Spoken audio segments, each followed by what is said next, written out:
안녕하십니까. 다니엘리 TV의 이세정 목사입니다. 저는 아주 애절한 심정으로 대통령에 대한 탄핵과 이와 관련한 수사에 대해서 제 의견을 말씀드리고자 합니다.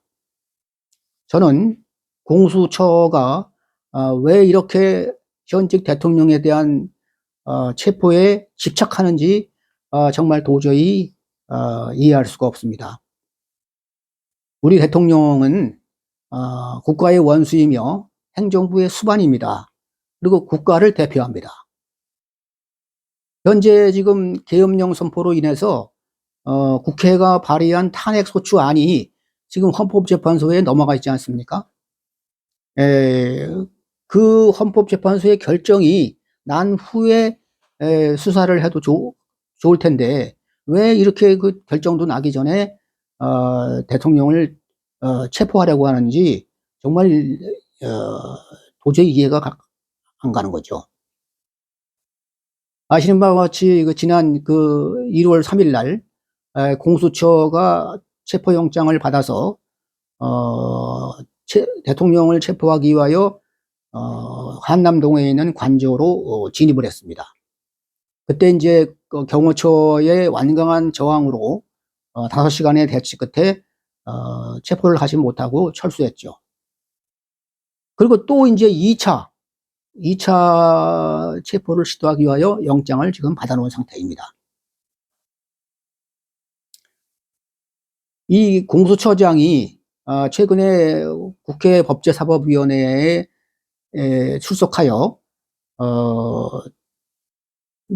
민주당 국회의원들로부터 많은 질타를 받았죠. 거기에 이제 나온 야당 국회의원들의 발언을 보면은 참 이해를 할 수 없는 아주 저질적인 그런 발언이 아닐 수가 없습니다. 가슴을 열고 쏘라고 해라. 그러니까 이제 이성윤 의원인데 가슴을 열고 쏘라고 해라. 사직생의 각오로 임하라. 관을 들고 나오겠다는 결기를 보여라. 네.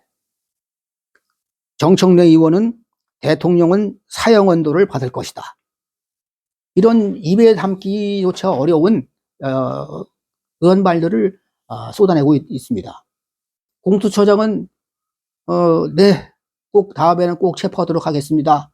라고 응수하지 않았습니까? 그 단단한 각오를 하고 국회 밖을 나왔겠죠. 이것은 마치 이런 조폭 영화를 상상하게 해요. 우리 흔히들 많이 보는 영화입니다. 영화나 드라마. 이 조폭의 우두머리가 누구를 잡아오라고 이제 수하의 부하들을 보냈는데, 못 잡고 오면은 아주 매를 치고 때리지 않습니까? 한 번만 더 기회를 주십시오.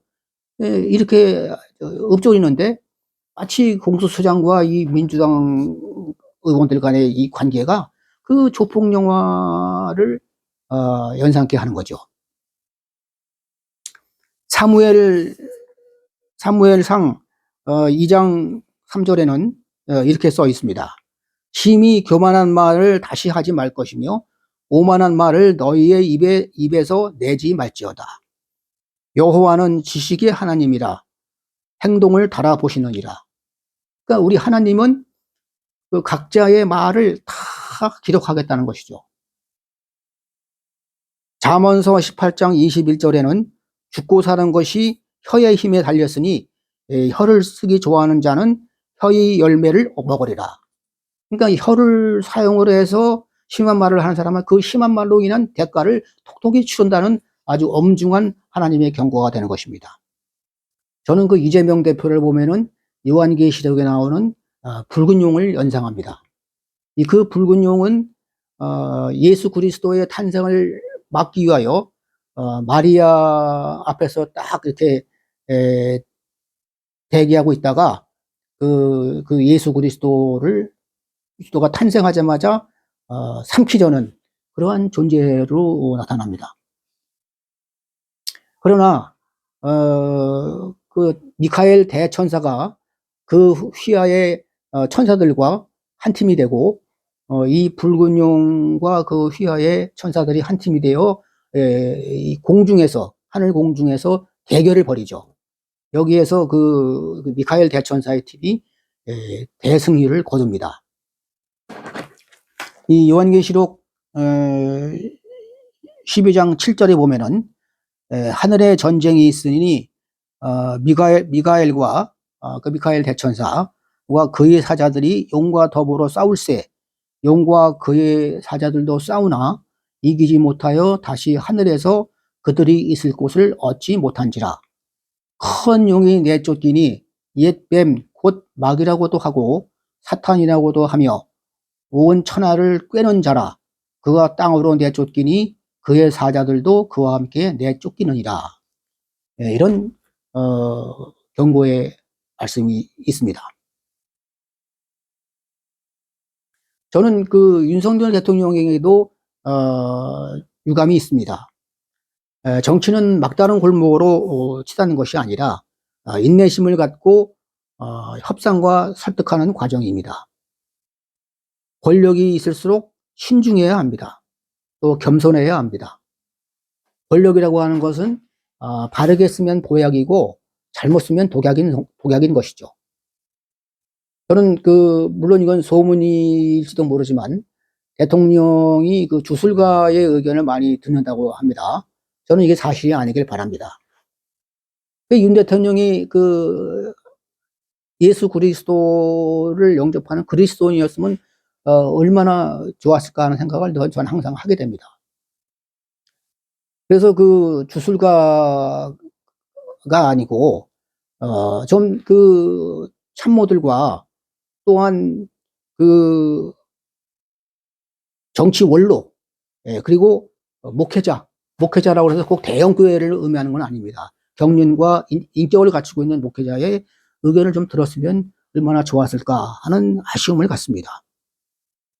이스라엘의 왕국, 이스라엘 왕국이나 분열 왕국을 통해서 볼 때 각 그 왕들은 선지자를 통해서 하나님께 전해 듣는 그러한 여호와의 말씀을 항상 경청하고 따를 때는 강성했습니다. 그러나 강성한 후에 교만해지고 하나님께 등을 돌린다면 나라가 쇠락한다든지 아니면은 왕 자신이 어이없는 죽음을 맞이하는 그런 사례가 많이 있습니다. 계엄령 선포는 좀 심정은 저는 이해가 갑니다. 오죽하면 계엄령을 선포했겠습니까? 그러나 지금 우리나라 같이 선진국 대열에 있고 또 국민 소득 또 국민의 민도를 봤을 때는 시대착오적 발상입니다. 또 오죽하면은 차라리 화끈하게 화끈하고 완벽하게 계엄령을 선포했으면 어땠을까 하는 그런 국민들의 말도 있습니다. 띠띠미지근하게 그렇게 했기 때문에 결국은 후폭풍을 맞는 것이죠. 금년 5월이면 이제 늦어도 5월이면 이재명 대표의 유죄 판결이 공직선거법 유죄 판결이 확정이 될 것 아닙니까? 그러면 그냥 기다리면 되는데 기다리지 않고 이런 계엄령 선포를 하는 바람에 오히려 이재명 대표만 좋은 일을 시킨 겁니다. 또한 당당하게 수사기관에 출석해서 조사에 임했으면 좀 좋았을 거라는 생각을 합니다.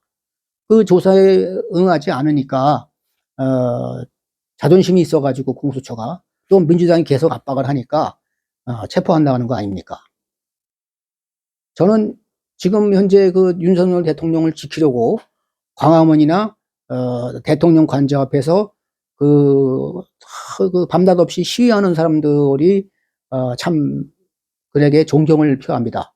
그 사람들이 저희 영웅입니다. 특히 한남동 관저에는 거의 추운데 입에서 입김이 나올 정도로 거기 추운데 밤을 지새가면서 대통령을 지키려고 그 집회에 참석하는 사람들을 보면은 참 제가 편안하게 잠자리를 하는 것조차 미안한 심정입니다. 이 중에는 젊은 사람들도 많았습니다. 그 20대, 30대 젊은이들이 참석하는 걸 보고 저는 깜짝 놀라기도 했습니다. 저는 지난 그 1월 11일 토요일 날 광화문 집회에 참석한 바 있습니다. 정말 많은 사람이 참석했습니다. 거기서 그 양양가인가요? 양양가. 그러니까 6.25 때 낙동강 전선을 지키기 위하여 목숨 바쳐 싸웠던 그 국군들이 불렀던 노래라고 해요. 양양가 또는 충성가라고도 이렇게 부르는데, 그 노래를 같이 태극기와 성적을 들고 노래를 부르면서 재미있고, 그리고 때로는 눈시울을 붉히면서 이렇게 집회에 참석했습니다. 이런 그 집회에 참석하는 사람들이 참 누가 시켜서 오는 것도 아닙니다. 멀리 대구에서도 온 사람들도 있고, 또한 이 사람들이 윤석열 대통령에게 단 1도 신세를 진 사람이 없습니다. 정말 자발적으로 애국하는 심정으로 나온 것 아닙니까? 그것은 윤석열 대통령 혼자만을 지키기 위해서가 아니라 이 나라가 나라의 근간이 흔들리고 이 나라가 자경화되는 것을 막기 위해서 온 것 아닙니까? 그 없는 시간과 돈을 써가면서 저는 그나마 이 시위를 주도하는 것은 그 불을 당긴 것은 정광훈 목사라고 생각합니다. 거기서 그 보수 쪽 광화문과 한남동을 왔다 갔다 하면서 그 시위자 집회에 참가자들을 격려하고 또 같이 선창을 하고 하는 그 정광훈 목사가 참 대단하다 그렇게 생각을 하고 있습니다. 거긴 또 그 보수 유튜버들 특히 신의 한수인 신혜식 씨 참 대단하다. 참 이 자리를 빌어서 존경의 뜻을 표합니다. 네, 저는 그 기독교계의 그 침묵이 안타깝습니다. 예수님은 그 라오디게아에 대한 편지를 쓰실 때 이렇게 쓰셨습니다. 내가 네 행위를 아노니 내가 차지도 아니하고 뜨겁지도 아니하도다. 내가 차든지 뜨겁든지 하기를 원하노라. 예. 그러니까 뜨뜻 미지근 하지 말라 이거죠. 차든지 아니면 뜨겁든지 입장을 밝혀라 그런 뜻입니다. 그 단테의 신곡에 보면은 단테가 지옥의 문으로 들어가서 아직도 본격적인 지옥의 본관에 들어가는 그 현관 거기서 계속 이렇게 지옥을 못 들어가고 울부짖는 그런 그 울음소리를 듣고 그 지옥을 안내하는 그 베르길리우스에게 묻습니다. 이 울음소리는 무엇인가요? 그러니까 그 베르길리우스는 이 악을 보고 침묵했던 그런 사람들이다. 그렇게 설명을 해주었습니다. 그 단테의 신곡의 내용을 보면은 스승이시여 귀청을 울리는 저 소리는 무엇이며 끝없는 고뇌 속에 사로잡혀 괴로워하는 저 무리들은 대체 누구입니까? 그러니까 그 베르길리우스가 저 한스러운 꼬락서니들은 수치도 명예도 없이 일생을 살아온 가엾은 영혼들의 모습일세.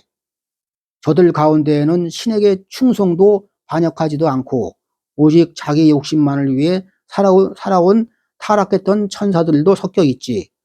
하늘은 이들 때문에 천국이 더럽혀질까봐 내쫓았는데 깊은 지옥에서도 그들은 자기보다 더 죄가 무거운 사람들만 봄으로써 자기의 죄를 잊어버려 득의양양해지면 안 되기 때문에 그들을 받아들이기를 거절하고 있는 것이다. 그러니까 악을 보고도 침묵하는 자, 뜨뜻미지근한 자, 이런 사람들은 지옥조차도 들어갈 수가 없다는 것이죠. 이 케네디 대통령은 이렇게 얘기를 했습니다. 이 단테의 이 말을 적용을 해가지고 지옥의 가장 뜨거운 자리는 도덕적 위기의 시기에 중립을 지킨 자들에게 예약되어 있다. 이렇게 얘기하고 보수주의 원조로 불리는 영국의 에드먼트 버크는 정치인의 구체적인 실천이 세상을 바꾼다고 역설했습니다. 그는 악의 승리에 필요한 유일한 조건은 선한 사람들이 수수방관하는 것이라고 했습니다. 네, 그러니까 악이 승승장구하기 위한 유일한 조건은 선한 사람들이 수수방관하는 것이다. 그러니까 이 악을 보고도 수수방관하는 것이 결국은 그 악을 더 강하게 하는 그런 요인이라는 것이죠. 서울대학교 종교학과 배철현 교수는 다음과 같이 말했습니다. 쏜살같이 지나가는 짧은 인생을 살면서 당신이 완수해야 할 한 가지 임무는 무엇입니까? 당신의 마음속 깊은 곳에 그 임무가 존재한다는 사실을 아십니까? 아니면 타인을 흉내내거나 부러워하며 그럭저럭 사셨습니까? 네, 우리 가슴에 와닿는 말입니다. 네, 저는 끝으로 신천지 교회에도 한마디 제안을 하고자 합니다. 잘 아시는 바와 같이 이재명 대표는 신천지를 좀 핍박을 했습니다. 네, 저는 그렇게 핍박을 했다고 저는 생각합니다. 코로나19가 성행할 때 그때가 이제 대통령 선거 때인데 2022년 2월 15일 이재명 대표는 대통령 후보로서 대구에서 대선 유세 때 한 그런 말입니다. 이렇게 그는 말했습니다. 대중이 있는 데서 내가 신천지 본진에 쳐들어가서 명부를 확보했다. 내가 신천지의 모든 시설을 폐쇄시켰다. 내가 교주 이만희 하방군까지 직접 가서 검사를 강제했다. 참 섬뜩한 말이 아닐 수 없습니다. 저는 2024년 11월 15일 신천지 경기도청 앞 시위 때 일사불란하게 행동하고 또 질서 있게 집회 시위를 하며 다 집회가 끝난 다음에도 깨끗하게 그 뒷정리를 하는 모습을 보고 감명을 받았습니다. 특히 지난 11월 26일부터 28일까지 117년 만에 중부권을 강타한 기록적인 폭설에도 전국 각지에서 모여 시위하는 걸 보고 저는 깜짝 놀랐습니다. 제가 아는 그 경기도청이나 경기관광공사 직원은 정말 놀랐다고 하는 말을 제가 직접 들었습니다. 또 그 평화 파주누리 그 행사를 취소하는 과정에서 참 본의 아니게 많은 그 곤혹을 겪었다고 저에게도 토로했습니다. 또 그래서 저는 신천지 교회가 이 기회에 좀 탄핵 반대, 탄핵 심판을 천명하시라는 것이 아니고 국가의 국격을 감안해서라도 현직 대통령을 포승줄로 묶거나 또한 수갑에 채워서 관저에서 데리고 나오는 그러한 일은 잊지 말았으면 좋겠다는 이 정도만이라도 좀 천명했으면 어떨까 하는 부탁을 감히 해봅니다. 또한 그 신천지 교회는 해외에도 많이 성도들이 있지 않습니까? 그 성도들이 볼 때에도 얼마나 부끄러운 일이겠습니까? 지금은 기독교나 천주교, 불교 할 것 없이 모든 사람들의 기도와 행동이 필요할 때입니다. 여러분, 엘리야의 갈멜산 기적을 아시죠? 그 아합 왕이, 북이스라엘 아합 왕이, 하나님을 등지고 배신하고, 바알 신을 섬겼습니다. 그래서 하나님이, 벌을 내려서, 몇 년 동안의 3년간의, 가뭄을, 내렸습니다. 그런데 이제 엘리야가, 내가 비를 내리게 할 수 있다. 이렇게 하니까, 그 아합 왕이 네가 하나님을 움직일 수 있는지 내가 뭘로 믿느냐. 이렇게 했는데, 엘리야는, 갈멜산 꼭대기에, 바알 선지자 450명을 불러 오라. 그럼 나는 나 혼자 가겠다. 이렇게 해서 1대 450으로, 결전이 이루어지게 됩니다. 그럴 때 각자 하나님께 예배드릴, 여기는 바알 신에서로 예배드릴 송아지를 한 마리씩 갖다 놓고, 하늘에게 기도를 해서 불이 내려서 이 송아지를 태우면 그것이 승자다. 너네들도 바알 신이 있다면, 불이 내릴 거 아닙니까? 그런 걸로 이제 내기를 한 거죠. 근데 이제, 바알 신의 선지자 450명이 아무리 기도를 하고 떠들어도, 불이 내리지 않았지만, 엘리야는 간절하게 기도해서 하나님이 불을 내려서, 그 송아지를 태웠습니다. 그렇게 하고, 바알 선지자들은 혼비백산하여 도망갔지만, 다 이스라엘 사람들에 의하여 죽음을 당했습니다. 하나님께서 엘리야 한 사람의 기도를 들으시고 하늘에서 불을 내리는 기적을 역사한 것이죠. 전국의 모든 성도들이 다 같이 모이고 또 광화문에도 모이고 찬양하고 기도할 때입니다. 우리 각자가 모두 내가 갈멜산이 엘리야가 되겠다는 그런 마음으로 기도하면 하나님께서 우리 기도를 들어주실 것이라고 믿습니다. 기도하시겠습니다. 하나님 아버지, 작금의 우리나라 정치 상황을 안정시켜 주시옵소서. 이 나라 정치인들이 하나님을 알게 하여 주시옵소서. 하나님 말씀이 모든 사상과 제도보다 훨씬 위에 있는 진리임을 깨닫게 하여 주시옵소서. 국민과 정치 한정을 파괴하려는 사악한 사람들을 질책하고 통제하여 주시옵소서. 특히 이렇게 추운 날 밤낮 없이 민주주의, 정의, 하나님 나라를 위해 분투하는 사람들이 피곤하지 않도록 위로하여 주시고 필요한 정신력과 체력과 물자를 제공하여 주시기를 원하옵나이다. 예수님의 이름으로 기도합니다. 아멘. 감사합니다.